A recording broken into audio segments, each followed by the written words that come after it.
அது வந்து அது கர்மா அவரை சுற்றி அதனால் அடிக்குது என்னமோ தெரியல. அந்த ஸ்ரீமதி பிள்ளைக்கு வந்து அகென்ஸ்டாக பேசினதுக்கு அந்த பிள்ளையை அவ்வளோ கேவலமாக கொச்சைப்படுத்தி பேசினார் அந்த ஆள்.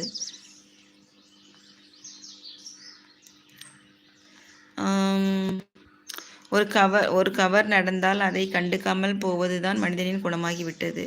நமக்கு எதுக்கு வம்பு அப்படி என்று கடந்து செல்கிறார்கள்.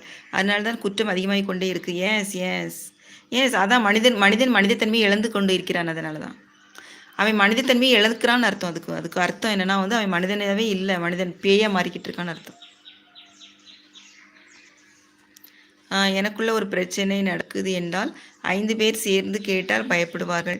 ஐயையோ நமக்கு எதுக்கு, அவனுக்கு தானே நமக்கு வரலையே அப்படி என்று கடந்து செல்கிறார்கள். அப்படிதான் இருக்கக்கூடாது. நாளைக்கு நம்ம இது எல்லாருக்கும் வரலாம்.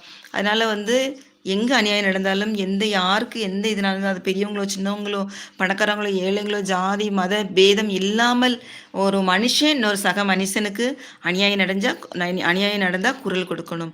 இப்படி வந்து மக்கள் எல்லாம் நல்லவர்கள் எல்லாம் ஒன்றா சேர்ந்தாங்கன்னா, அயோக்கியர்கள் தான் நிறைய ஒன்றா சேர்ந்தாங்க, நல்லவர்கள் ஒன்றா சேர மாட்டேங்கிறாங்க. ஒரு நல்லவர்கள்லாம் இந்த மாதிரிலாம் ஒன்றா சேர்ந்தாங்கன்னா இந்த உலகம் வந்து எல்லாம் மாறும், எல்லாம் பயப்படும். அயோக்கியர்கள்